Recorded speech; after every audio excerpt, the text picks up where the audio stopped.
유엔 산하 글로벌 보건 조달 기금 본부 회의장, 세계 각국에서 모인 보건 전문가들의 표정은 싸늘했습니다. 화면에 띄워진 통계 자료는 냉혹했죠. 지난 5년간 아프리카와 동남아시아 지역에 공급된 백신과 치료제 중 47%에 달하는 물량이 약속된 시간보다 평균 3개월 이상 지연되었고, 그로 인한 사망자는 최소 12만 명으로 추정된다는 내용이었습니다. 숫자 하나하나가 사람의 목숨이었습니다. 독일 대표가 먼저 입을 열었습니다. 그의 목소리에는 짜증이 섞여 있었어요. 결국 우리가 믿을 수 있는 건 유럽과 미국의 제약사들 뿐입니다. 아시아 국가들은 가격은 싸지만 품질 보증도 공급 안정성도 없어요. 지난해 인도에서 온 백신 기억하시죠? 냉장 보관이 제대로 안 돼서 전량 폐기했지 않습니까? 프랑스 대표가 고개를 끄덕이며 자료를 넘겼습니다. 그녀의 표정은 단호했어요. 맞습니다. 특히 한국은 최근 AI 바이오 어쩌고 하면서 요란하게 홍보하던데 솔직히 믿기 어렵습니다. 기술은 있을지 몰라도 대량 공급 경험이 부족하잖아요. 반도체나 자동차는 잘 만들지 몰라도 생명을 다루는 의약품은 차원이 다르거든요. 영국 대표가 끼어들었습니다. 저도 동의합니다. 제약 산업은 100년 이상의 노하우가 필요해요. 한국이 아무리 AI를 도입했다 해도 신뢰를 쌓는 데는 시간이 필요합니다. 회의장 곳곳에서 동조하는 목소리가 흘러나왔습니다.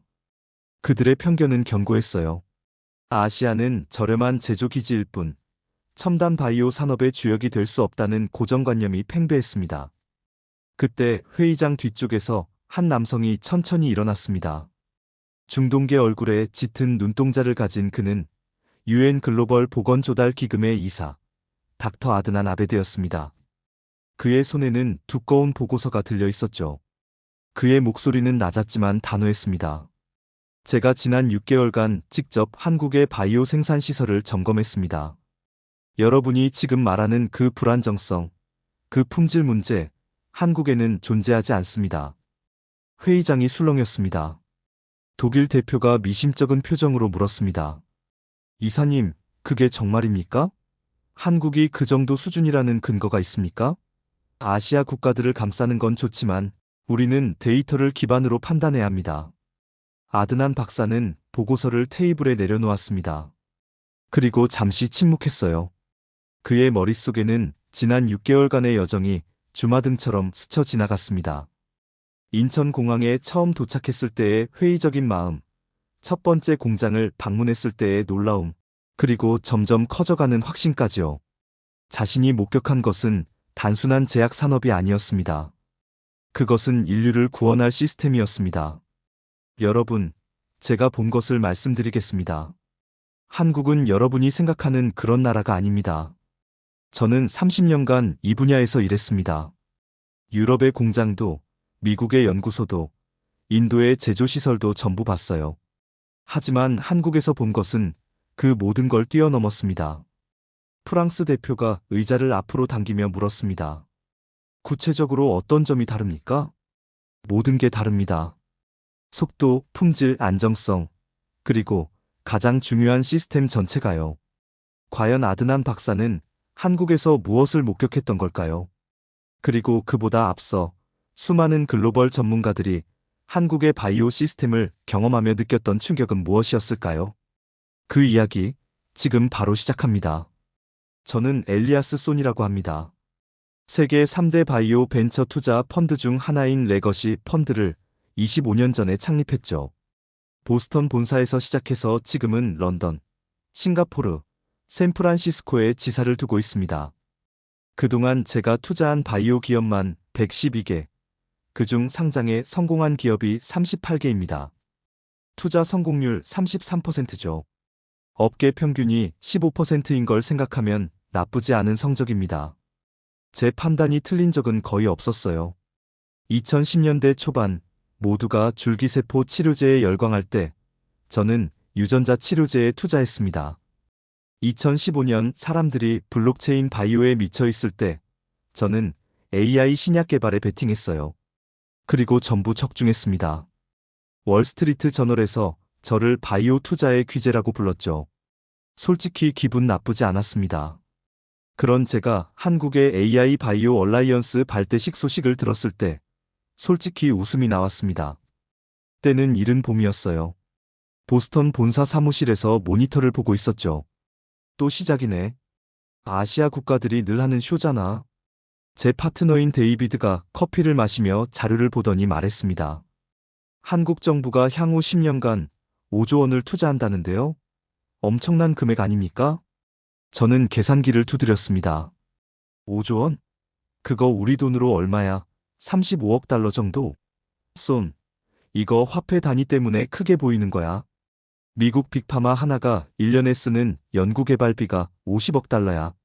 화이자만 해도 작년에 90억 달러 썼어. 한국이 10년에 걸쳐 쓰겠다는 돈을 미국 제약사들은 1년에 쓴다고. 데이비드가 고개를 끄덕였습니다. 그렇군요. 그럼 별거 아니네요. 뭘 하겠다는 거야? AI 플랫폼 만들고 데이터 통합하고 뭐 이런 이야기들인데 그게 그렇게 쉬운 줄 아나 봐. 우리도 5년 전부터 AI 신약 개발 회사들에 투자하고 있잖아. 한국이 뭐 특별한 걸 할 수 있을까? 저는 그렇게 무시했습니다. 한국은 제 레이더에 없었어요. 반도체나 자동차는 잘 만들지 몰라도 바이오는 다릅니다. 이 산업은 긴 호흡과 막대한 자본, 그리고 무엇보다 글로벌 네트워크가 필요하거든요. 한국이 그걸 가지고 있을 리 없다고 생각했죠. 제 편견은 확고했습니다. 사무실 벽에 걸린 세계 지도를 보면서 저는 늘 생각했어요. 바이오 산업의 중심은 보스턴과 샌프란시스코, 그리고 런던과 취리히라고요. 아시아는 제조기지일 뿐이라고요. 그런데 6개월쯤 지났을 때 상황이 이상하게 돌아가기 시작했습니다. 가을이었어요. 단풍이 물들기 시작할 때죠. 제가 투자하려던 보스턴의 한 바이오 스타트업이 갑자기 투자를 거절한 겁니다. 회사 이름은 바이오진이었어요. 항암제 후보 물질을 개발하는 유망한 스타트업이었죠. 왜 거절하는 거죠? 우리 조건이 나쁘지 않았는데요? 2천만 달러의 15% 지분. 이 정도면 초기 단계 스타트업한테는 아주 좋은 조건이잖아요. 스타트업 대표가 화상회의 화면에서 조심스럽게 말했습니다. 그의 표정이 어색했어요. 쏜 씨, 솔직히 말씀드리면 한국의 한 펀드에서 더 좋은 조건을 제시했습니다. 2,500만 달러의 10% 지분이요. 그것도 단순히 돈만 주는 게 아니라 한국 내 임상 인프라와 생산 시설까지 연결해준다고 하더군요. 뭐? 한국이? 어느 펀드죠? K바이오 이노베이션 펀드라고 하던데요. 들어보셨어요? 저는 못 들어본 이름이었습니다. 데이비드에게 시선을 보냈죠. 처음 듣는 이름인데요. 한국에 그런 펀드가 있었나? 스타트업 대표가 이어서 말했습니다. 저희도 처음엔 반신반의했어요. 근데 실사를 해보니 진짜더라고요. 한국 정부가 만든 AI 바이오 얼라이언스 산하 펀드인데 정부 출연금과 민간 자본이 결합된 형태래요. 그리고 놀라운 건 투자만 하는 게 아니라 한국 내 모든 바이오 인프라에 접근할 수 있게 해준다는 거예요. 저는 믿을 수가 없었습니다. 한국 펀드가 우리보다 빠르게 움직인다는 것도 놀라웠지만 임상과 생산까지 패키지로 제공한다는 게 말이 됩니까? 보통 그런 건 각각 다른 회사들과 따로 계약해야 하는데 말이죠. 그게 가능해? 임상은 임상대로, 생산은 생산대로 계약해야 하는 거 아니야? 제 생각도 그랬어요. 근데 한국은 시스템이 다르더라고요. 정부가 만든 플랫폼에 모든 게 연결돼 있대요. 임상병원, 생산시설, 연구소, 심지어 식약처까지요. 그래서 한 번에 다 해결된대요. 데이비드가 자료를 찾아보더니 고개를 저었습니다. 한국이 AI 기반으로 뭔가 시스템을 만들었다는데 자세한 건 잘 모르겠습니다. 근데 이상한 게 최근 석 달 동안 우리가 놓친 딜이 벌써 5건인데 전부 한국으로 넘어갔어요. 5건이나? 저는 깜짝 놀랐습니다. 5건이면 적은 숫자가 아니에요.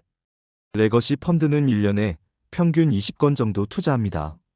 석 달 만에 5건을 놓쳤다는 건 4분의 1을 잃었다는 뜻이죠. 어떤 회사들이죠? 데이비드가 리스트를 읽어줬습니다. 바이오진, 제노믹스, 셀테라퓨틱스, 뉴로젠, 그리고 면역 치료제 개발하는 이뮤노텍이요. 전부 제가 주목하던 회사들이었습니다. 특히 이뮤노텍은 제가 6개월간 공들여 설득하던 회사였어요. 그런데 한국한테 뺏겼다니요. 이뮤노텍까지? 내가 CEO랑 저녁도 여러 번 먹으면서 설득했는데 그 회사가 제일 먼저 넘어갔어요. 한국 펀드가 제시한 조건이 너무 좋았대요. 그때부터 저는 한국을 주시하기 시작했습니다. 밤늦게까지 자료를 찾아봤어요. 한국 정부의 AI 바이오 얼라이언스 발표문, 관련 기사, 투자 현황까지요. 그리고 알게 됐죠. 한국의 AI 바이오 얼라이언스가 단순한 정부 정책이 아니라는 걸요. 그들은 정부와 기업, 연구소와 병원, 그리고 AI 시스템까지 전부 하나로 연결해 놓은 겁니다. 데이터 공유 플랫폼이 있고 그 위에서 모든 기관이 협력하는 구조였어요. 마치 거대한 하나의 뇌처럼 움직이고 있었습니다. 이건 개별 기업들의 경쟁이 아니야. 국가 전체가 하나의 거대한 바이오 회사처럼 움직이고 있어. 저는 데이비드에게 말했습니다. 그게 가능한 일입니까? 기업들이 경쟁자인데 어떻게 데이터를 공유해요? 모르겠어. 근데 한국은 하고 있어. 정부가 중간에서 조율하고 AI가 데이터를 익명화해서 공유하는 시스템이래. 결국 저는 직접 한국에 가기로 했습니다. 보스턴에서 서울까지 14시간 비행이었어요. 비행기 안에서 저는 계속 생각했습니다. 정말 한국이 그렇게 대단할까? 아니면 그냥 마케팅일까? 서울에 도착한 건 가을이었습니다. 인천공항은 생각보다 현대적이었어요. 공항 리무진을 타고 판교로 향했죠. 차창 밖으로 보이는 서울의 풍경은 낯설었습니다. 높은 빌딩들, 빠르게 움직이는 사람들, 그리고 곳곳에 보이는 바이오 기업 간판들이요. 판교에 있는 한 바이오 기업을 방문했는데 거기서 제 인생관이 흔들렸습니다. 회사 이름은 바이오 헬스 코리아였어요. 직원 수 250명 규모의 중견기업이었죠. 로비에서 기다리는데 벽면에 걸린 모니터가 눈길을 끌었습니다. 실시간으로 전국의 임상 데이터가 업데이트되고 있었어요. 서울대병원, 삼성서울병원, 아산병원 등등 주요 병원들의 데이터가 그래프로 표시되고 있었습니다. 저게 뭡니까? 안내하던 직원이 설명했습니다.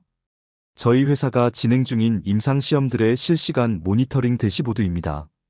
AI가 자동으로 업데이트하죠. 실시간으로요? 보안은 문제 없나요? 물론입니다. 개인정보는 전부 익명화돼서 들어와요. 하지만 연구에 필요한 데이터는 다 볼 수 있죠. 곧 기업 대표를 만났습니다. 40대 후반쯤 보이는 남자였는데 자신감이 넘쳤어요. 엘리아스 손 씨죠? 반갑습니다. 레거시 펀드는 워낙 유명해서 저도 잘 알고 있습니다. 만나 뵙게 돼서 영광입니다. 한국의 바이오 시스템에 대해 듣고 직접 보고 싶어서 왔습니다. 좋은 선택하셨어요. 보시면 놀라실 겁니다. 대표는 저를 연구소로 안내했습니다. 그리고 자신있게 말했습니다. 저희는 신약 후보 물질을 발굴하는데 평균 3개월이 걸립니다. 3개월요? 그게 말이 돼요? 보통 1년은 걸리는데요. 짧아도 6개월은 필요하잖아요. 저희는 AI 모델이 전국 대학과 연구소의 데이터를 실시간으로 분석합니다. 그리고 임상 설계도 AI가 최적화해주죠. 식약처 승인도 빠릅니다. 시스템이 전부 연결돼 있거든요. 저는 그 회사의 연구소를 둘러봤습니다. 생각보다 넓었어요.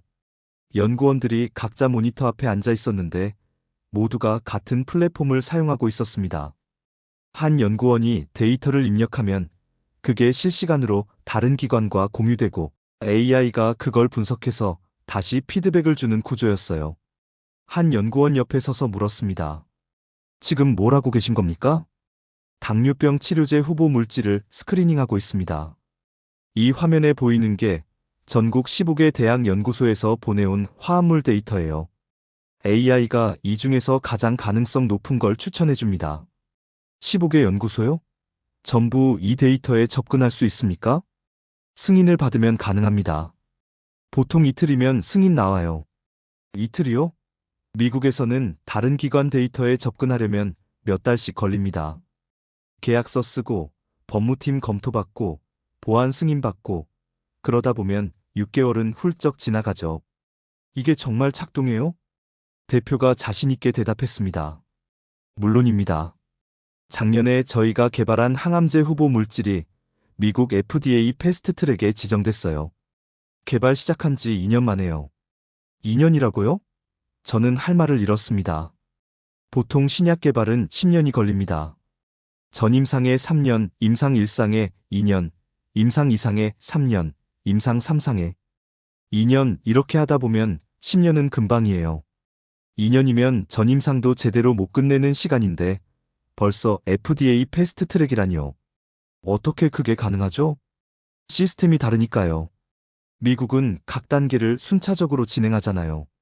전임상 끝나고 임상 시작하고 1상 끝나고 2상 시작하고. 근데 저희는 병렬로 진행합니다. AI가 전임상 데이터를 실시간으로 분석하면서 동시에 임상 설계를 하고 식약처도 중간중간 검토하면서 미리 피드백을 줘요. 그래서 마지막 승인 단계에서는 이미 검토가 다 끝나 있는 거죠. 이건 완전히 다른 접근이었습니다. 순차가 아니라 병렬, 사후 검토가 아니라 실시간 피드백이요. 근데 안전성은 문제 없습니까? 너무 빨리 진행하면 오히려 더 안전합니다. AI가 실시간으로 모니터링하니까 이상 징후를 즉시 발견해요. 미국처럼 1년치 데이터 모아놓고 나중에 한꺼번에 분석하는 게 아니라 매일매일 체크하는 거죠. 저는 연구소를 한 바퀴 돌면서 계속 관찰했습니다. 연구원들의 표정이 여유로웠어요. 보통 바이오 연구소는 스트레스가 심합니다. 실험 실패하면 몇 달치 작업이 날아가니까요. 근데 여기는 달랐어요. 한 연구원에게 물었습니다. 일하기 어떻습니까? 좋아요. 실험 설계를 AI가 도와주니까 실패율이 확 줄었어요. 예전에는 10번 시도하면 9번 실패했는데 지금은 10번에 7번은 성공해요. AI를 어떻게 신뢰합니까? 처음엔 저도 의심했어요. 근데 써보니까 진짜 좋더라고요. 제가 놓친 변수를 AI가 찾아내주고 더 효율적인 방법을 제안해줘요. 물론 최종 판단은 제가 하지만 AI는 정말 똑똑한 조수예요. 저녁에 호텔로 돌아와서 데이비드에게 전화했습니다. 보스턴은 한밤중이었지만 그는 깨어 있었어요. 데이비드, 우리가 완전히 잘못 봤어. 한국은 지금 우리가 상상도 못한 방식으로 움직이고 있어. 그게 무슨 소리죠? 좀 더 구체적으로 설명해 주세요. 여기는 개별 기업들이 따로 노는 게 아니야. 전체가 하나의 거대한 시스템으로 작동하고 있어. 정부가 데이터 공유 플랫폼을 만들고 AI가 그걸 최적화하고 기업들은 그 안에서 속도를 낸다고. 우리가 한 기업에 투자할 동안 한국은 생태계 전체에 투자한 거야. 데이비드는 한동안 말이 없었습니다. 전화기 너머로 키보드 두드리는 소리가 들렸어요. 그럼 우리는 어떻게 해야 하죠? 모르겠어. 솔직히 이건 자본의 문제가 아니야. 시스템의 문제거든. 우리가 아무리 돈이 많아도 미국 정부가 데이터 공유 시스템을 만들어주지 않으면 따라갈 수가 없어. 미국은 개인주의 문화니까 데이터 공유 자체가 어려워. 근데 한국은 집단주의 문화에 정부 주도가 가능하니까 이런 시스템을 만들 수 있었던 거야. 그럼 우리가 질 수밖에 없다는 말씀입니까? 지금 방식으로는 그래. 우리가 전략을 바꾸지 않으면 한국한테 계속 딜을 뺏길 거야. 그날 밤 저는 잠을 이룰 수가 없었습니다. 호텔 창밖으로 서울의 야경이 보였어요. 수많은 불빛이 반짝이고 있었죠. 25년 동안 바이오 투자업계에서 최고라고 자부했는데 제가 본 한국의 시스템은 차원이 달랐습니다. 이건 단순히 기술이나 자본의 문제가 아니었어요. 국가 전체가 하나의 목표를 향해 움직이는 모습이었습니다. 다음 날 아침, 저는 또 다른 회사를 방문했습니다. 이번엔 임상시험 전문 회사였어요. CRO라고 하죠. 임상시험을 대행해주는 회사입니다. 저희는 임상 참가자 모집을 이틀 만에 완료합니다. CRO 대표의 말에 저는 믿기지 않았습니다. 이틀요? 미국은 6개월 걸리는데요. 한국은 전 국민이 건강보험 데이터베이스에 연결돼 있어요. AI가 조건에 맞는 사람을 찾아내고 병원에서 연락하면 끝이에요. 물론 개인정보는 철저히 보호하고 동의 절차도 다 거칩니다. 이것도 시스템의 힘이었습니다. 미국은 각 병원이 개별적으로 참가자를 모집해야 하는데 한국은 전국 단위로 한꺼번에 모집할 수 있었어요. 다음으로 제가 만난 사람은 닥터 잉그리드 호프만입니다. 독일 최대 제약사인 유로 헬스의 신약 개발 총괄 책임자죠. 저와 그녀는 스위스 제네바에서 열린 바이오 컨퍼런스에서 만났습니다. 그때가 겨울이었어요. 제네바 호수에 눈이 내리고 있었죠. 손 씨, 한국 다녀오셨다면서요? 어땠어요? 잉그리드가 커피를 마시며 물었습니다. 그녀는 50대 중반의 여성이었는데 냉철한 눈빛을 가지고 있었어요. 독일 제약업계의 전설이었죠. 솔직히 충격이었어요. 당신도 한번 가보는 게 좋을 것 같은데요. 저요? 왜 제가 한국에 가야죠? 한국이 우리한테 배워야지. 우리가 한국한테 배울 게 뭐가 있어요? 그녀의 표정은 회의적이었습니다. 잉그리드는 유럽 제약 산업의 자존심이었어요. 유로 헬스는 150년 역사의 회사였고 지난 100년간 쌓아온 데이터와 노하우가 있었습니다. 그리고 그녀는 그걸 누구에게도 공유하지 않았죠. 우리 회사는 150년간 축적한 데이터가 있어요. 이게 우리의 가장 큰 자산입니다. 우리는 데이터를 공유하지 않습니다. 그게 우리의 경쟁력이거든요.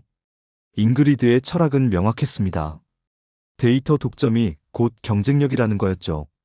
유로 헬스는 자사 데이터베이스를 금고처럼 지키고 있었습니다. 다른 회사는 물론이고 같은 그룹 내 다른 부서와도 공유하지 않았어요. 데이터를 공유하면 경쟁사한테 이용당합니다. 우리가 10년 동안 모은 데이터를 왜 남한테 줘야 합니까? 저는 한국에서 본 걸 설명했습니다. 한국은 다릅니다. 데이터를 공유하되 AI가 익명화하고 필터링해요. 경쟁력은 오히려 높아진다고 하더군요. 말도 안 돼요.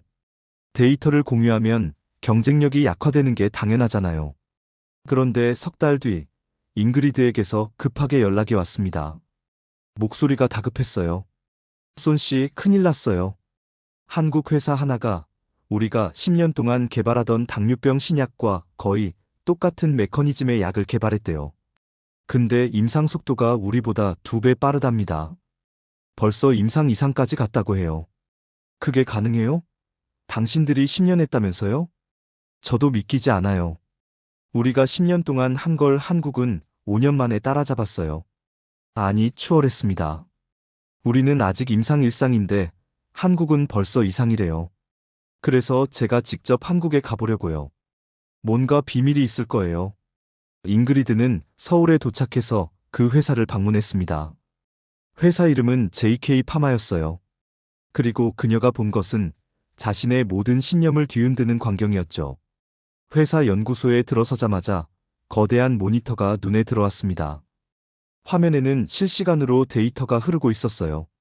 한 연구원이 데이터를 입력하자 화면에 전국 15개 대학 연구소에 관련 데이터가 실시간으로 뜨는 겁니다. 이게 뭡니까?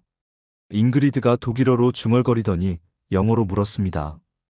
AI 바이오 얼라이언스 플랫폼입니다. 저희는 필요한 데이터를 요청하면 정부 승인 하에 다른 기관의 데이터를 익명화해서 받을 수 있어요. 데이터를 그냥 공유한다고요? 지적재산권은요? 경쟁사한테 정보가 유출되는 거 아닙니까? JK 파마 연구소장이 설명했습니다. 지재권은 명확하게 구분됩니다. 공유된 데이터를 활용해서 만든 결과물은 우리 거고 원천 데이터의 소유권은 제공기관에 있죠.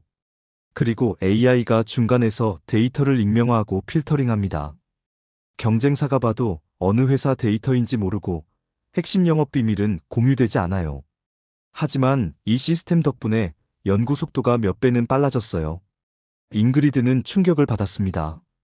자신은 10년간 유로 헬스 사내 데이터만 가지고 연구했는데 한국은 전국의 데이터를 실시간으로 활용하고 있었던 겁니다. 이건 공정한 경쟁이 아니었어요. 근데 이렇게 하면 경쟁사의 정보가 유출되는 거 아닙니까? 우리가 뭘 연구하는지 다 알게 되는 거 아니에요? 그래서 AI가 중간에서 데이터를 익명화하고 필터링합니다. 필요한 정보만 주고받는 거죠. 예를 들어 저희가 당뇨병 약을 개발한다고 하면 다른 기관의 당뇨병 관련 데이터만 받아요. 그것도 통계 형태로요. 어떤 회사가 어떤 약을 개발하는지는 모릅니다. 경쟁력은 오히려 높아졌어요. 혼자 10년 걸릴 연구를 다 같이 3년 만에 끝내니까요. 연구소장이 구체적인 예를 보여줬습니다. 저희가 이번에 개발한 당뇨병 신약은 전국 8개 대학의 기초 연구 데이터를 활용했어요. 각 대학이 10년간 모은 데이터를 저희가 통합 분석한 겁니다. 혼자서는 절대 불가능했을 거예요. 잉그리드는 그날 저녁 호텔에서 보고서를 작성하며 손이 떨렸습니다. 노트북 화면을 보면서 타이핑하는데 손이 떨려서 오타가 계속 났어요. 우리가 100년간 지켜온 데이터 독점 전략이 한국의 협력 시스템 앞에서 무너지고 있다. 이건 전략의 문제가 아니다. 패러다임의 변화다. 그녀는 본사에 긴급 보고서를 올렸습니다. 유로 헬스는 변화해야 한다고요. 더 이상 데이터를 쌓아두기만 해서는 한국을 이길 수 없다고요. 하지만 150년 역사의 기업을 바꾸는 건 쉬운 일이 아니었습니다. 이사회에서 격렬한 논쟁이 벌어졌어요. 데이터를 공유하자고요? 말도 안 됩니다. 그건 우리의 자산을 포기하는 겁니다. 하지만 한국은 그렇게 해서 우리를 추월했어요. 우리가 10년 걸린 걸 한국은 5년 만에 해냈습니다. 그건 우연일 수도 있어요. 한 번의 사례로 전체 전략을 바꿀 순 없습니다. 잉그리드는 답답했습니다. 100년 전통이 발목을 잡고 있었어요. 그 다음 이야기는 피에르 듀부아에 관한 겁니다. 스위스의 세계 최대 CMO, CDMO 기업 대표죠. CMO는 의약품 위탁 생산을 하는 회사입니다. 피에르의 회사는 150년 전통의 스위스 정밀 제조 기술을 자랑했어요. 회사 이름은 스위스 바이오 팩토리였습니다. 우리는 손으로 만듭니다. 기계가 아니라 장인이 만드는 거죠. 우리 공장에는 50년 경력의 마스터 엔지니어가 12명 있어요. 이들이 모든 공정을 직접 감독합니다. 피에르는 늘 그렇게 말했습니다. 그의 공장을 방문하면 정말 놀라워요. 백발의 노인들이 하얀 가운을 입고 공정 하나하나를 꼼꼼히 체크하고 있었죠. 하나하나 손으로 확인하고 품질을 체크하는 방식이었어요. 마치 시계장인이 시계를 만들듯이요. 이게 스위스 정신입니다. 빠르게 만드는 게 아니라 완벽하게 만드는 거죠. 피에르의 자부심은 대단했습니다. 그의 공장은 전 세계 빅파마들의 위탁 생산을 맡고 있었어요. 화이자, 노바티스, 로슈 모두 그의 고객이었죠. 그런데 최근 한국의 한 제약사가 대량 생산 계약을 요청했다가 갑자기 취소했습니다. 봄에 있었던 일이에요. 왜 계약을 취소한 겁니까? 우리가 견적을 잘못 낸 건가요? 전화로 한국 제약사 구매 담당자가 조심스럽게 말했습니다. 죄송합니다. 저희가 국내에 새로운 생산 시설을 지었는데 거기가 더 빠르고 저렴하더라고요. 품질도 동등하고요. 피에르는 황당했습니다. 한국이 스위스보다 빠르고 저렴하다고요? 품질까지 동등하다고요? 그게 가능합니까? 당신들 새 공장이죠? 경험이 부족할 텐데요. AI가 모든 걸 관리해서 경험이 필요 없대요. 저희도 처음엔 반신반의했는데 테스트해보니 정말 좋더라고요. 피에르는 믿을 수 없었습니다. 150년 스위스 장인 정신이 한국의 신생 공장에 진다니요. 그는 직접 한국의 그 생산시설을 방문하기로 했습니다.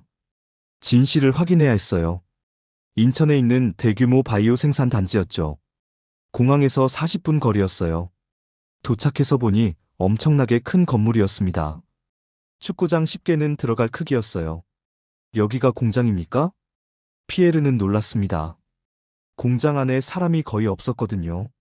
로비에서 안내를 받는데 직원이 말했습니다. 저희 공장은 완전 자동화되어 있어서 현장 인력이 적습니다. 대신 관제실에 엔지니어들이 있어요. 관제실로 안내받았습니다. 거기는 마치 SF 영화 같았어요. 거대한 모니터들이 벽면을 가득 채우고 있었고 10여 명의 엔지니어들이 모니터를 보며 작업하고 있었죠. 이게 공장입니까? 나사 관제센터 같은데요. 공장장이 웃으며 설명했습니다. 맞습니다. 저희는 원격으로 모든 걸 관리해요. 저기 보이는 화면들이 실시간 생산 라인 모니터링입니다. 화면을 보니 정말 놀라웠어요. 거대한 로봇팔들과 자동화 설비가 끊임없이 움직이고 있었습니다. 사람 손이 전혀 닿지 않는 완전 무균 공정이었어요. 저희는 완전 자동화 시스템입니다. AI가 모든 공정을 실시간으로 모니터링하고 최적화하죠. 온도, 습도, 압력, 농도 모든 변수를 밀리초 단위로 체크합니다. 하지만 품질은요? 사람이 확인하지 않으면 AI가 더 정확합니다. 저희 불량률은 0.003%예요. 인간의 눈으로는 불가능한 수준이죠. 피에르는 그 숫자를 듣고 할 말을 잃었습니다. 자신의 공장 불량률은 0.15%였습니다. 업계 최고 수준이라고 자부했는데 한국은 그보다 5배나 낮았습니다. 아니, 정확히는 5배죠. 어떻게 그게 가능하죠? 우리는 50년 경력 장인들이 직접 확인하는데도 0.15예요. 인간은 실수를 합니다. 아무리 경력이 많아도요. 피곤하면 집중력이 떨어지고 나이가 들면 시력이 약해지죠. 하지만 AI는 24시간 365일 같은 수준으로 모니터링해요. 쉬지 않고 지치지 않고 실수하지 않습니다. 공장장이 구체적인 예를 보여줬습니다. 저희가 이번에 생산한 항암제를 보시죠. 총 10만 바이알을 생산했는데 분량이 30개 나왔어요. 0.03%죠. 스위스에서는 얼마나 나올까요? 피에르는 계산했습니다. 우리 분량률이 0.15니까 10만 개면 150개 정도 나올 겁니다. 5배 차이네요. 그리고 생산 속도는 저희가 3배 빠릅니다. 같은 물량을 만드는데 저희는 2주면 되지만 유럽은 6주 걸린다고 들었어요. 피에르는 공장을 둘러보며 계속 놀랐습니다. 모든 게 빨랐어요. 원료 투입부터 완제품 포장까지 끊김없이 진행됐죠. 사람이 개입하지 않으니 속도가 엄청났습니다. 근데 이렇게 자동화하면 초기 투자 비용이 엄청나지 않습니까? 맞습니다. 이 공장 짓는데 5천억 원 들었어요. 하지만 2년이면 본전 뽑아요. 인건비가 안 들고 생산 속도가 빠르고 불량률이 낮으니까요. 피에르는 그날 밤 호텔방에서 스위스 본사에 전화했습니다. 밤 11시였지만 이사회를 긴급 소집해야 한다고 생각했어요. 우리가 진 겁니다. 장인 정신으로는 AI를 이길 수 없어요. 이건 기술의 문제가 아닙니다. 시대의 변화예요. 본사 이사들은 믿지 않았습니다. 150년 전통이 한국의 자동화 시스템에 진다는 게 말이 되냐고요. 피에르, 당신 피곤한 거 아니요? 한국이 우리보다 좋을 리 없어요. 우리는 150년 노하우가 있잖아요. 이사님, 노하우는 중요하지 않습니다. AI는 6개월이면 우리의 150년 노하우를 학습해요. 데이터만 충분하면요. 한국은 이미 전국의 모든 생산 데이터를 AI에게 학습시켰어요. 우리는 졌습니다. 하지만 피에르는 알고 있었습니다. 시대가 변했다는 걸요. 장인 정신만으로는 더 이상 경쟁할 수 없다는 걸요. 그리고 헬렌 포스터 이야기가 있습니다. 유럽 국제생물보안 및 규제기준위원회 의장이죠. 그녀는 규제와 안전 기준을 만드는 사람이었습니다. 60대 초반의 영국 여성이었는데 엄격하기로 유명했어요. 헬렌의 철학은 명확했어요. 안전이 최우선입니다. 속도보다 중요한 건 없습니다. 우리는 사람의 생명을 다룹니다. 조금이라도 의심스러우면 승인하지 않는 게 맞아요. 그래서 유럽의 바이오 승인 과정은 느렸습니다. 평균 3년에서 5년이 걸렸죠.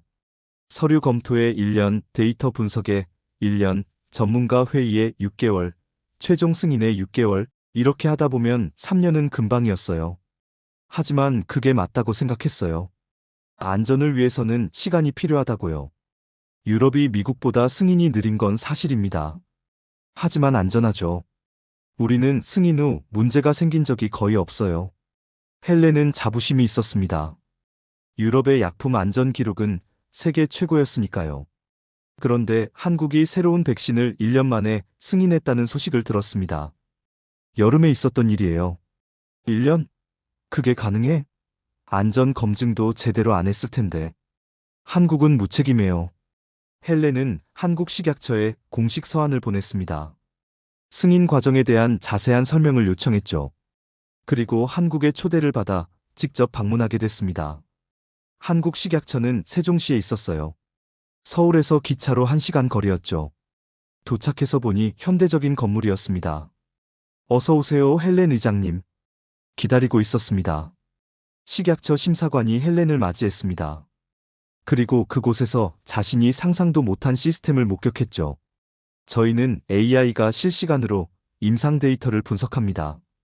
이상 징후가 발견되면 즉시 알림이 가고 검토가 시작되죠. 심사관이 화면을 보여줬습니다. 수천 명의 임상 참가자, 데이터가 실시간으로 업데이트되고 있었어요. 그래프가 계속 움직이고 숫자가 갱신되고 있었죠. 하지만 사람이 직접 검토해야 하는 거 아닙니까? AI가 어떻게 안전성을 판단해요? 물론 최종 판단은 사람이 합니다. 하지만 AI가 이상 패턴을 먼저 찾아내니까 훨씬 빠르고 정확해요. 예를 들어 임상 참가자 1000명 중 1명이 특이 반응을 보이면 AI가 즉시 감지해서 알려줘요. 유럽처럼 3년 동안 데이터 쌓아놓고 나중에 한꺼번에 보는 게 아니라 매일매일 실시간으로 체크하는 거죠. 헬렌은 깨달았습니다. 속도와 안전이 대립하는 게 아니라는 걸요. AI를 활용하면 둘 다 잡을 수 있었습니다. 아니, 오히려 실시간 모니터링이 더 안전했어요. 그럼 안전성은 문제 없나요? 실제로 승인한 약품 중에 문제가 생긴 적은요? 심사관이 자신있게 대답했습니다. 저희 승인받은 약품 중 시판 후 문제가 생긴 건 지난 5년간 단 한 건도 없습니다. 오히려 유럽보다 안전 기록이 좋아요. 헬렌은 데이터를 요청했습니다. 그리고 직접 분석했어요. 정말이었습니다. 한국의 약품 안전 기록은 유럽과 동등하거나 오히려 더 좋았어요. 어떻게 이게 가능하죠? 실시간 모니터링 때문입니다. 유럽은 승인 전에만 엄격하게 검토하고 승인 후에는 느슨해지잖아요. 근데 저희는 승인 후에도 계속 모니터링해요. AI가 전국 병원의 처방 데이터를 실시간으로 분석하거든요. 문제가 생기면 즉시 알림이 가고 필요하면 즉시 회수 조치를 합니다. 헬렌은 유럽으로 돌아가서 위원회에 보고서를 제출했습니다. 국제 규제 기준을 바꿔야 한다고요. 한국의 실시간 모니터링 시스템이 새로운 표준이 되어야 한다고요. 우리의 승인 과정은 시대에 뒤떨어졌습니다. 3년 동안 데이터를 모으고 한꺼번에 검토하는 방식은 비효율적이에요. 한국처럼 실시간으로 모니터링하면 더 빠르고 더 안전합니다. 하지만 유럽의 관료들은 쉽게 바뀌지 않았습니다. 100년 넘게 해온 방식을 하루아침에 바꿀 순 없다고 했어요. 5번째는 프로페서 킹슬리입니다. 하버드 대학교의 전설적인 유전체학 교수죠. 노벨상 후보에 3번이나 올랐던 천재였습니다. 70대 초반이었는데도 여전히 왕성하게 연구하고 있었어요. 과학은 천재가 이끕니다. 시스템이 아니라 개인의 역량이죠.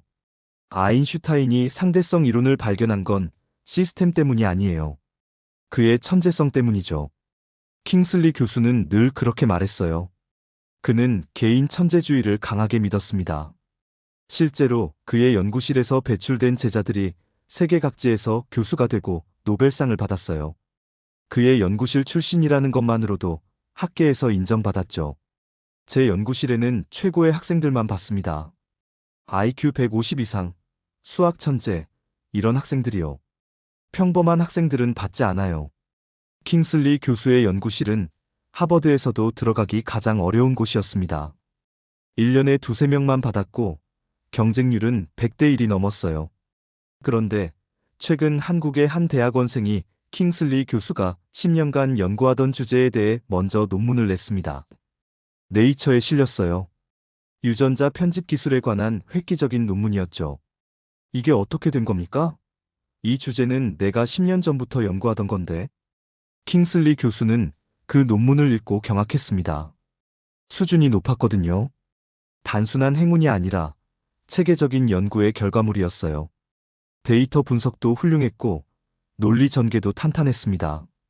도대체 한국에서 무슨 일이 벌어지는 거야? 이 학생은 누구지? 논문을 찾아보니 서울대학교 대학원생이었어요. 이름은 김태현이었죠. 킹슬리 교수는 그 학생에게 이메일을 보냈습니다. 당신의 논문을 읽었습니다. 훌륭했어요. 혹시 하버드로 올 생각 있습니까? 김태현은 정중하게 거절했습니다. 감사하지만 저는 한국에서 연구를 계속하고 싶습니다. 여기 시스템이 정말 좋거든요. 킹슬리 교수는 궁금했습니다. 한국에 무슨 시스템이 있길래 하버드를 거절한다는 거죠. 그는 직접 한국을 방문하기로 했습니다. 서울대학교 바이오 연구소는 관악산 자락에 있었어요. 킹슬리 교수가 도착했을 때 가을이었습니다.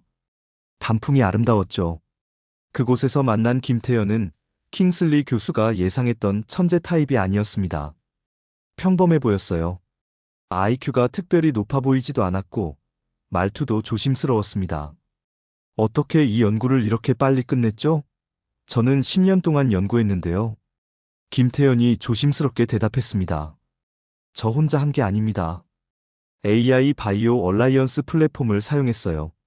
제가 연구 방향을 설정하면 AI가 전국 연구소의 관련 데이터를 분석해주고 최적의 실험 설계를 제안해줍니다. 그럼 당신은 뭘 한 겁니까? AI가 다 한 거 아닙니까? 아니요. 저는 가설을 세우고 방향을 결정하고 최종 해석을 했습니다. AI는 도구예요. 하지만 정말 좋은 도구죠. 제가 3년 걸릴 데이터 분석을 AI는 3일 만에 해줘요. 그래서 연구 속도가 빨라진 겁니다. 킹슬리 교수는 그 연구실을 둘러봤습니다. 대학원생들이 각자의 모니터 앞에 앉아 있었는데 모두가 같은 플랫폼에 접속해 있었어요. 화면을 보니 전국 각지의 연구 데이터가 실시간으로 공유되고 있었습니다. 마치 하나의 거대한 연구소처럼 움직이고 있었죠. 한 대학원생에게 물었습니다. 지도 교수는 얼마나 자주 만나나요? 일주일에 한 번 정도요. 그때 연구 방향을 논의하고 나머지는 제가 알아서 진행해요.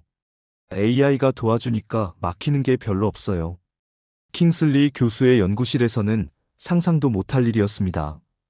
그의 연구실에서는 매일 아침 교수와 미팅을 했어요. 교수가 일일이 지도하고 방향을 정해줬죠.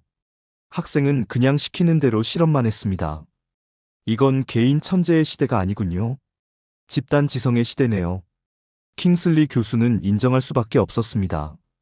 한국은 천재 한 명을 키우는 게 아니라 국가 전체를 천재로 만들고 있었습니다. AI가 모든 학생을 천재처럼 만들어주고 있었어요. 교수님, 천재는 여전히 중요합니다. 하지만 이제는 천재가 더 빨리 성과를 낼 수 있는 환경이 중요해요. 한국은 그런 환경을 만들었어요. 김태현의 말이 맞았습니다. 킹슬리 교수는 미국으로 돌아가서 하버드에 제안했습니다. 한국식 협력 시스템을 도입하자고요. 하지만 하버드는 거절했어요.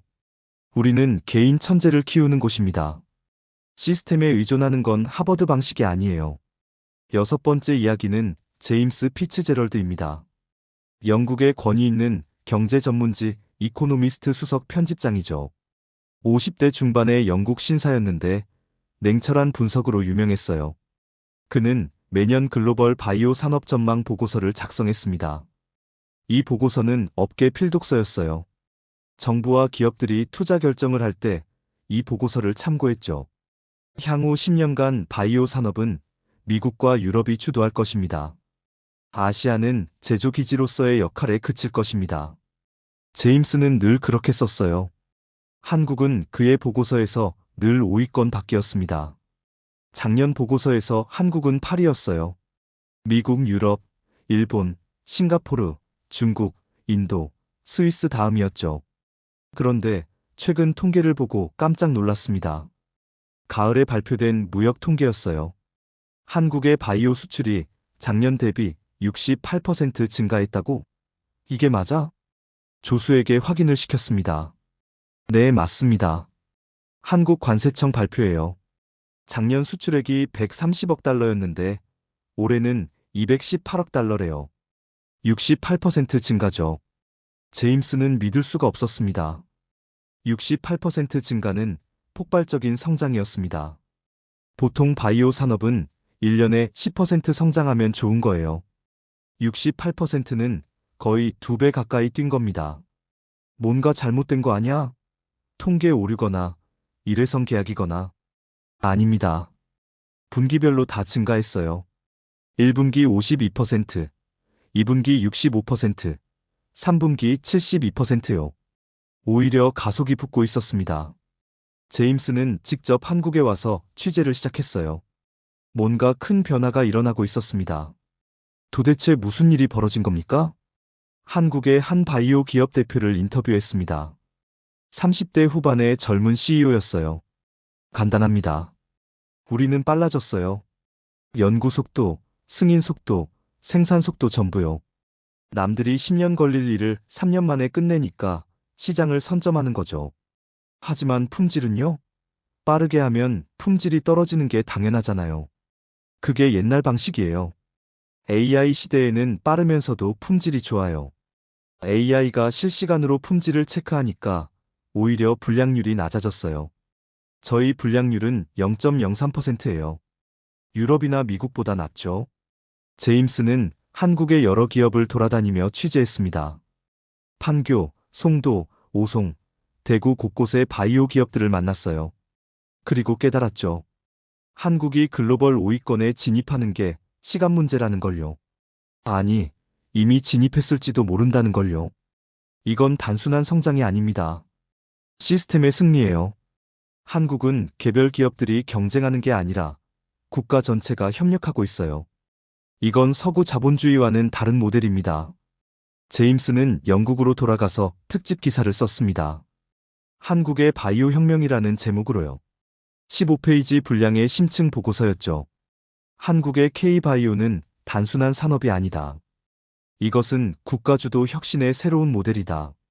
정부가 플랫폼을 만들고 기업이 혁신을 더하고 AI가 최적화하는 삼위일체 시스템이다. 서구는 이 모델을 주목해야 한다. 그 기사는 전 세계 바이오 업계에 충격을 줬습니다. 이코노미스트는 보수적인 매체였는데 그런 곳에서 한국을 극찬했으니까요. 기사가 나간 후 한국 바이오 주식이 폭등했어요. 7번째는 장관첸입니다. 한국과 경쟁하는 아시아 모 국가의 생명과학위원회 총책임자죠. 60대 초반의 관료였는데 야심이 컸어요. 그는 한국을 따라잡으려고 필사적이었습니다. 자기 나라도 바이오 강국이 되어야 한다고 생각했죠. 우리도 AI 시스템을 도입합시다. 한국이 하는 걸 그대로 따라하면 돼요. 한국이 5조 원 투자했으면 우리는 10조 원 투자합시다. 장관체는 정부 예산을 쏟아부었습니다. 한국과 비슷한 플랫폼을 만들고 데이터를 모으기 시작했죠. 미국 컨설팅 회사를 불러서 시스템 설계를 맡겼어요. 2년 동안 3조 원을 쏟아부었습니다. 하지만 1년이 지나도 성과가 없었습니다. 플랫폼은 만들어졌는데 아무도 사용하지 않았어요. 왜 안 되는 겁니까? 한국과 똑같은 시스템을 만들었는데요. 기술 담당자가 조심스럽게 말했습니다. 장관님, 시스템만 따라한다고 되는 게 아닙니다. 한국은 정부와 기업, 연구소가 10년 넘게 협력해온 신뢰가 있어요. 데이터를 공유해도 서로 배신하지 않는다는 믿음이 있죠. 우리는 아직 서로 믿지 못하고 있습니다. 장관체는 답답했습니다. 그럼 어떻게 해야 합니까? 10년을 기다려야 한단 말입니까? 신뢰는 하루아침에 만들어지지 않아요. 한국은 이미 15년 전부터 바이오 클러스터를 만들고 정부 주도로 협력을 유도했어요. 우리는 이제 시작 단계예요. 장관체는 직접 한국을 방문했습니다. 그리고 깨달았죠.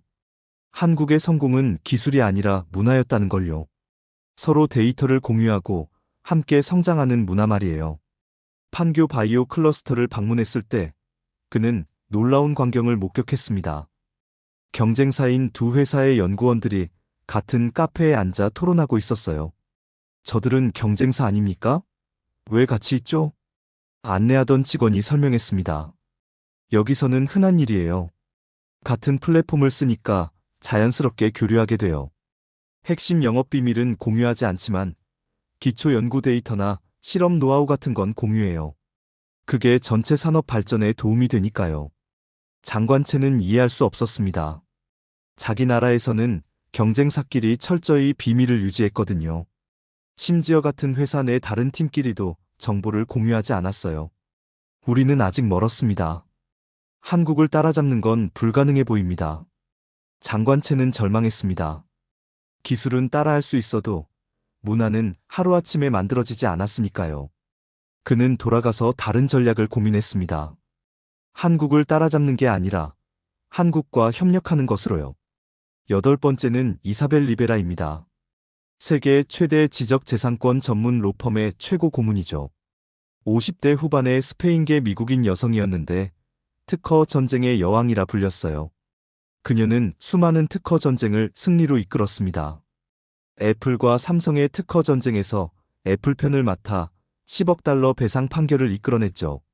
화이자와 제네릭 제약사들의 특허 분쟁도 해결했어요. 특허는 무기입니다.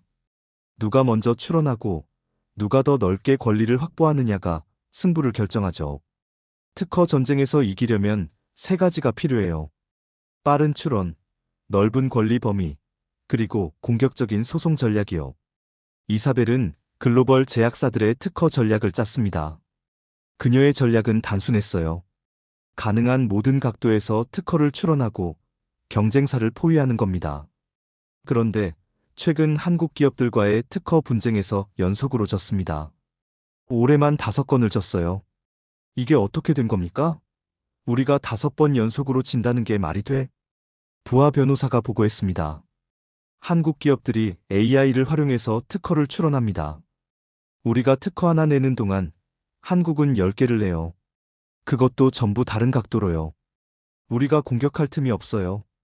이사벨은 한국의 특허 전략을 분석했습니다. 그리고 경악했죠. 한국은 AI가 자동으로 특허 가능성을 분석하고 최적의 출원 전략을 제안했습니다. 마치 특허 요새를 쌓듯이요. 한 건의 사례를 자세히 들여다봤습니다. 한국의 한 바이오 기업이 새로운 항암제를 개발했는데 그 물질에 대해 무려 47개의 특허를 출원했어요. 47개? 보통은 5개에서 10개 정도 내는데 47개라니? 각도를 다르게 해서 내요. 물질 자체, 제조 방법, 용도, 조합, 투여 방법, 심지어 포장 방법까지요. AI가 가능한 모든 각도를 분석해서 특허를 내는 겁니다.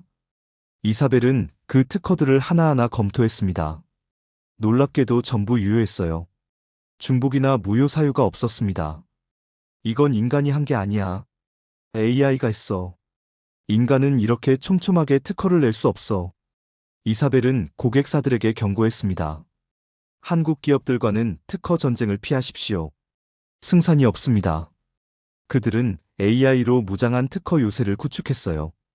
우리가 공격할 틈이 없어요. 차라리 라이선스 계약을 맺는 게 나을 겁니다. 하지만 고객사들은 믿지 않았습니다. 우리가 한국한테 진다고요? 말도 안 돼요. 우리는 수천 개의 특허를 가지고 있어요.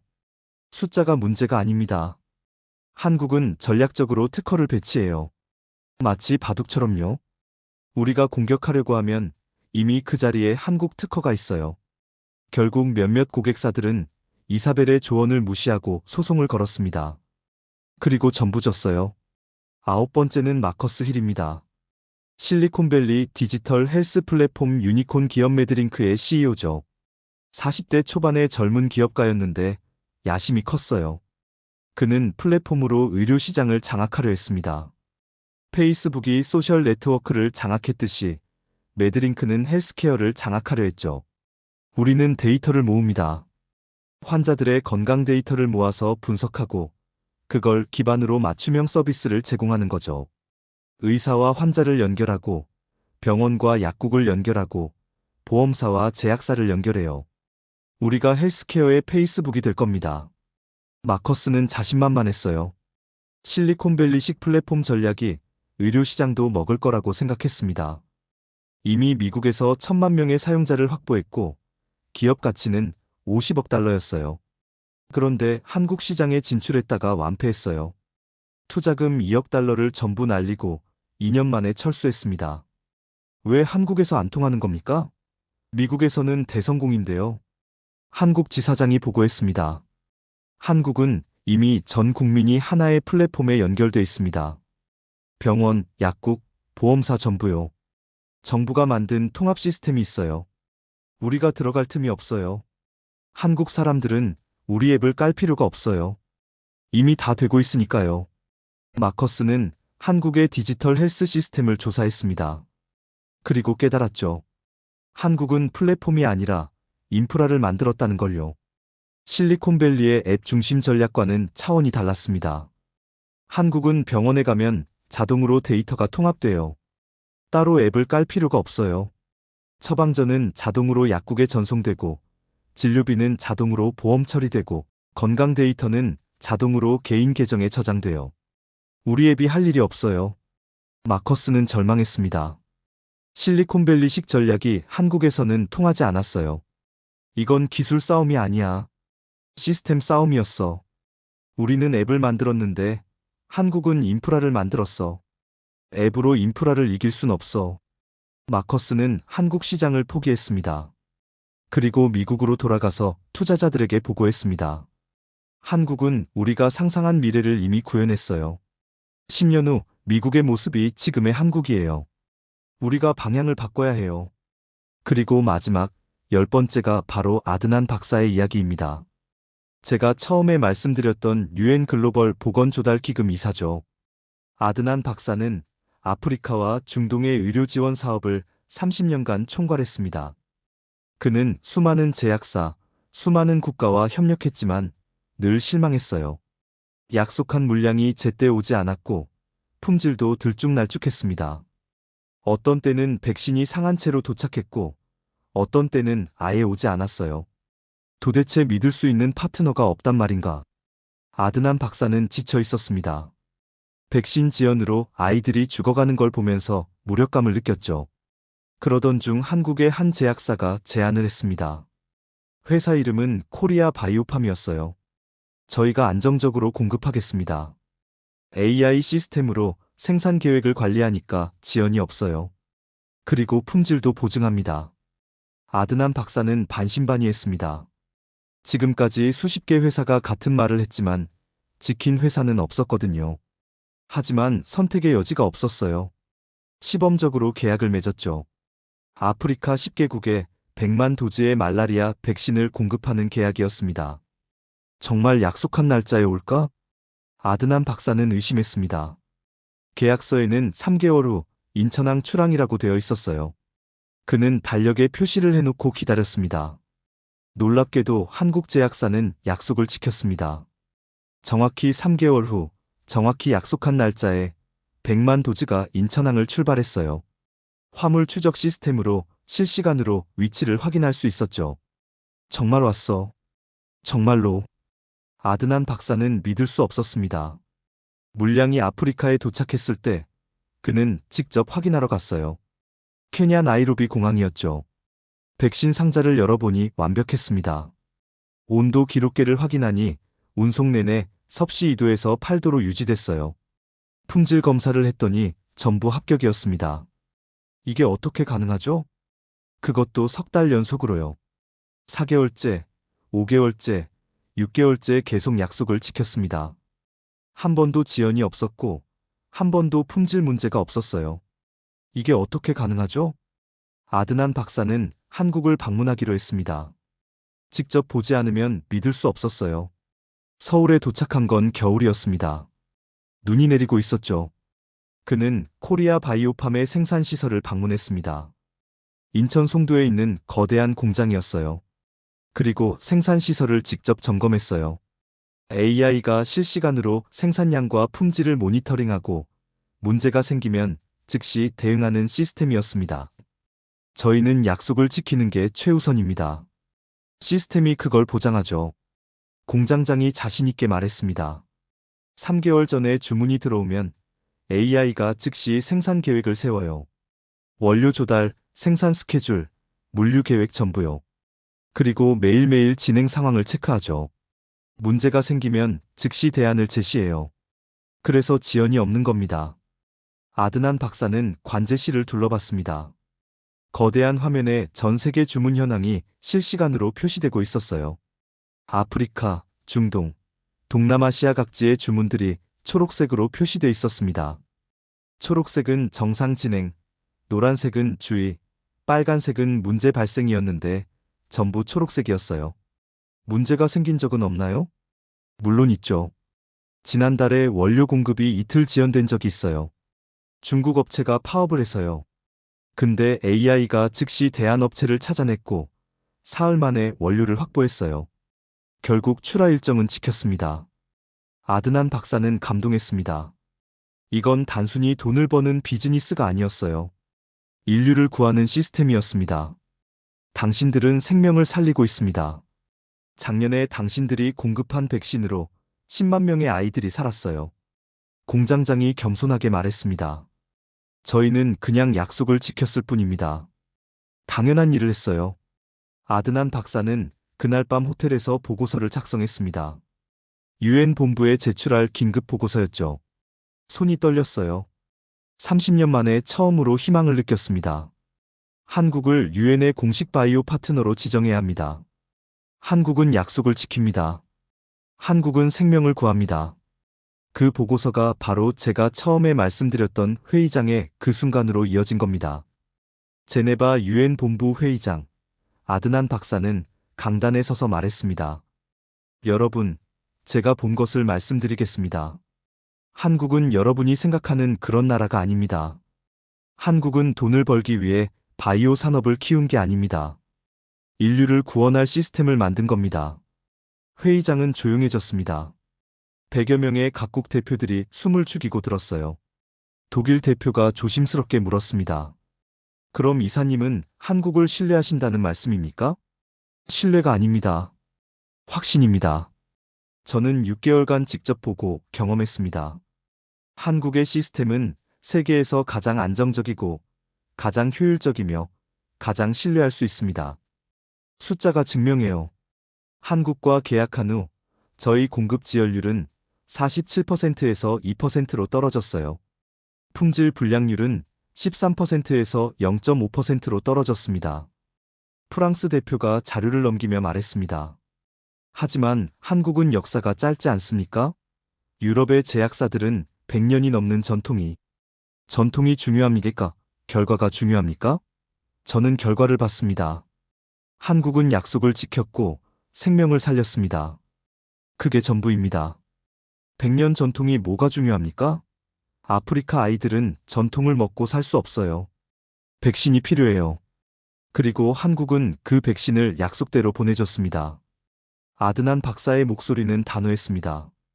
그의 눈에는 눈물이 맺혀 있었어요. 30년간 수많은 죽음을 봐왔던 그였습니다. 백신이 늦게 와서, 약이 상해서, 물량이 부족해서 죽어간 아이들을요. 하지만 한국과 계약한 후 그런 일이 없었습니다. 회의장의 분위기가 바뀌기 시작했어요. 하나둘씩 고개를 끄덕이는 대표들이 보였습니다. 저 엘리아스 손도 그 회의에 참석했습니다. 투자자로서가 아니라 증인으로서요. 제가 일어나서 말했습니다. 저는 25년간 바이오 투자를 해왔습니다. 그동안 112개 기업을 봤죠. 유럽, 미국, 아시아 가릴 것 없이 전부 봤어요. 하지만 한국의 시스템은 제가 본 그 어떤 것과도 달랐습니다. 이건 기업의 문제가 아니에요. 국가 전체가 하나의 혁신 시스템으로 작동하고 있습니다. 정부가 플랫폼을 만들고, 기업이 혁신을 더하고, AI가 최적화하고, 연구소가 지식을 나누는 완벽한 생태계입니다. 잉그리드 호프만도 화상으로 연결돼 있었습니다. 저는 150년 전통의 유럽 제약사를 대표합니다. 우리는 늘 유럽이 최고라고 생각했어요. 하지만 인정할 건 인정해야죠. 한국의 협력 기반 혁신 모델은 미래의 표준입니다. 데이터 독점 시대는 끝났어요. 협력의 시대가 왔습니다. 우리가 뒤처졌어요. 피에르 뒤부아도 발언했습니다. 스위스 장인 정신으로는 한국의 AI 시스템을 이길 수 없었습니다. 저는 150년 전통을 자랑스럽게 생각합니다. 하지만 전통만으로는 부족해요. 이건 시대의 변화입니다. 장인과 AI가 결합해야 해요. 저는 한국과 합작법인을 만들기로 했습니다. 헬렌 포스터도 증언했습니다. 저는 평생 안전을 최우선으로 생각했습니다. 그래서 한국이 1년 만에 백신을 승인했다고 했을 때 경악했어요. 하지만 직접 가서 보니 한국의 실시간 모니터링 시스템이 우리의 3년 검토보다 더 안전했습니다. 속도와 안전은 대립하지 않아요. 올바른 시스템이 있으면 둘 다 잡을 수 있어요. 킹슬리 교수도 화상으로 참여했습니다. 저는 평생 천재를 키워왔습니다. 개인의 역량이 과학을 이끈다고 믿었어요. 하지만 한국을 보고 생각이 바뀌었습니다. 개인 천재도 중요하지만 집단 지성을 활용하는 시스템이 더 강력해요. 한국은 국가 전체를 천재 연구소로 만들었습니다. 제임스 피츠제럴드도 발언했습니다. 저는 15년간 글로벌 바이오 산업을 분석해왔습니다. 한국은 늘 5위권 밖이었어요. 하지만 올해 통계를 보고 깜짝 놀랐습니다. 한국의 바이오 수출이 68% 증가했어요. 이건 단순한 성장이 아닙니다. 패러다임의 전환입니다. 한국은 2년 내에 글로벌 3위권에 진입할 겁니다. 장관 첸도 담담하게 말했습니다. 저는 한국을 따라잡으려고 2년간 노력했습니다. 3조 원을 투자했어요. 하지만 실패했습니다. 한국의 성공은 기술이 아니라 문화였어요. 협력의 문화, 신뢰의 문화요. 그건 하루아침에 만들어지지 않습니다. 저는 한국과 경쟁하는 대신 협력하기로 했습니다. 이사벨 리베라도 증언했습니다. 저는 30년간 특허 전쟁을 해왔습니다. 한 번도 져본 적 없었어요.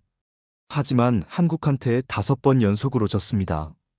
한국은 AI로 특허 요새를 만들었어요. 더 이상 한국 기업과의 특허 전쟁은 승산이 없습니다. 협력하는 게 나아요. 마커스 힐도 솔직하게 말했습니다. 저는 실리콘밸리식 플랫폼으로 의료 시장을 장악하려 했습니다. 하지만 한국에서 완패했어요. 한국은 플랫폼이 아니라 인프라를 만들었더군요. 앱으로 인프라를 이길 순 없었어요.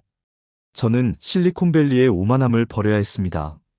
하나씩 한국을 경험한 사람들이 증언했습니다. 그들은 처음에 한국을 무시했지만 결국 인정할 수밖에 없었죠. 회의장은 숙연해졌습니다. 회의가 끝날 무렵 유엔 사무총장이 발표했습니다. 한국을 유엔 글로벌 보건 공식 파트너로 지정합니다.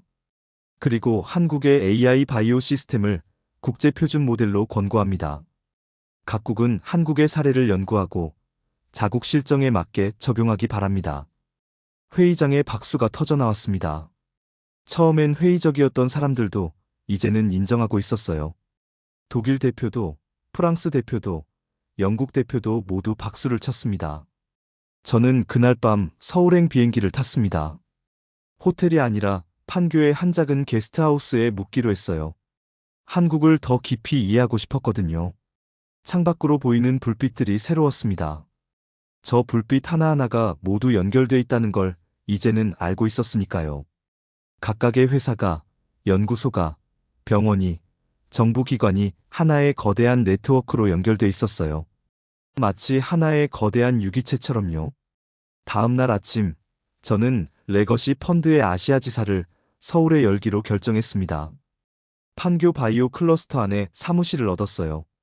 더 이상 한국을 무시할 수 없었습니다. 아니, 무시하는 게 아니라 배워야 했어요.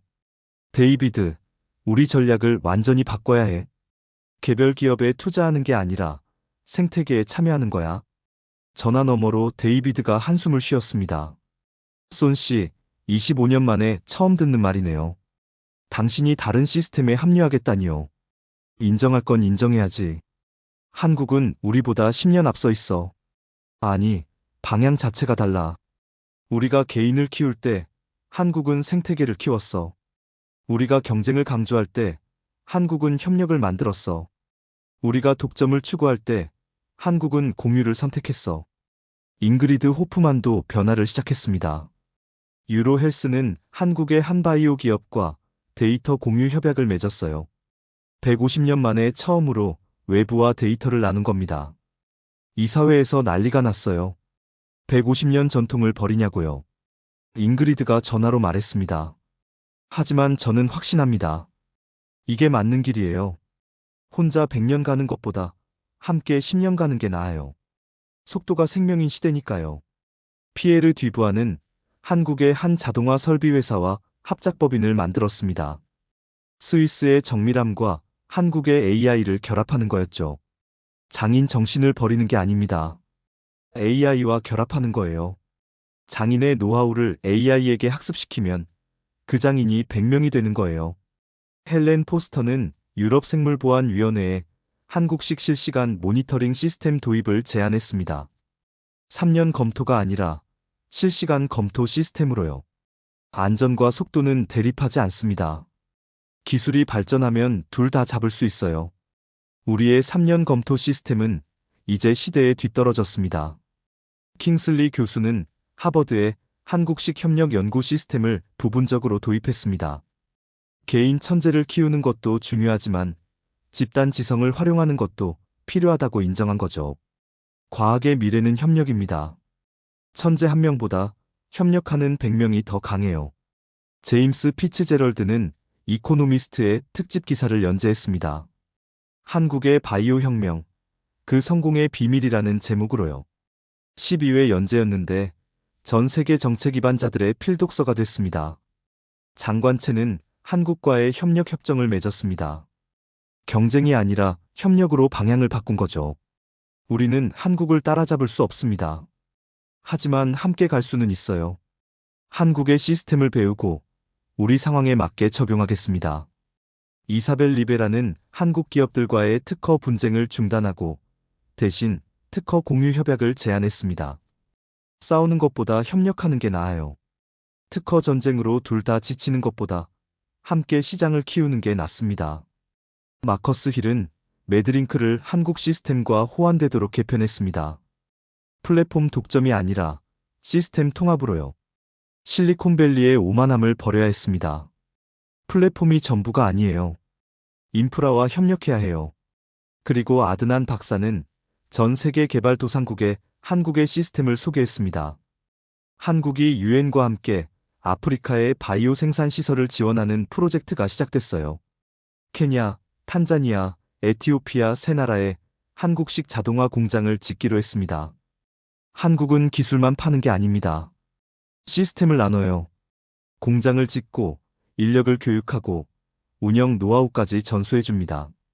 그게 진짜 지원이죠. 물고기를 주는 게 아니라 물고기 잡는 법을 가르쳐 주는 거예요.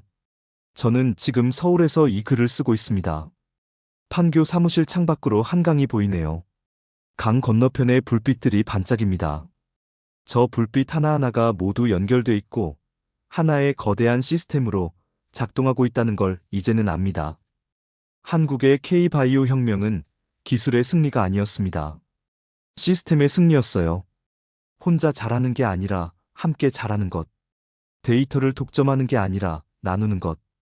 경쟁하는 게 아니라 협력하는 것. 빠르게 가는 게 아니라 함께 가는 것. 세계는 이제 한국을 주목하고 있습니다. 처음엔 비웃었고, 그 다음엔 경계했고, 이제는 배우려 하고 있어요. 한국이 만든 AI 바이오 얼라이언스는 단순한 산업 정책이 아니었습니다. 인류의 미래를 위한 청사진이었죠. 저는 25년간 바이오 투자의 최전선에 있었습니다. 수많은 천재를 만났고 수많은 혁신을 목격했어요. 하지만 한국에서 본 것은 그 모든 것을 뛰어넘었습니다. 이건 개인의 천재성이 아니라 국가의 지혜였으니까요. 이제 세계는 묻고 있습니다. 어떻게 한국은 이렇게 빠르게 변했을까요? 어떻게 글로벌 5위권에 진입했을까요? 답은 간단합니다. 한국은 혼자 가려 하지 않았어요. 함께 가는 시스템을 만들었습니다. 정부가 플랫폼을 만들고, 기업이 혁신을 더하고, 연구소가 지식을 나누고, AI가 그 모든 걸 최적화했습니다. 마치 하나의 거대한 뇌처럼요. 그게 한국의 힘이었습니다. 저는 내일 런던으로 돌아갑니다. 투자자 회의가 있거든요. 하지만 제 마음은 이미 바뀌었어요. 레거시 펀드의 미래는 서울에 있습니다. 한국과 함께 성장하는 것, 한국의 생태계에 참여하는 것, 그게 제 새로운 목표입니다. 이 편지를 읽는 여러분에게 말씀드리고 싶습니다. 한국의 K-바이오 혁명은 시작에 불과합니다.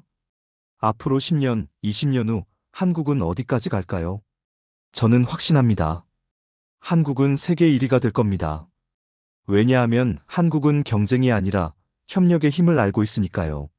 아프리카 속담이 있습니다. 빨리 가려면 혼자 가고 멀리 가려면 함께 가라고요. 한국은 그걸 증명했습니다. 함께 가는 자가 멀리 갑니다. 그리고 한국은 지금 인류와 함께 가고 있습니다.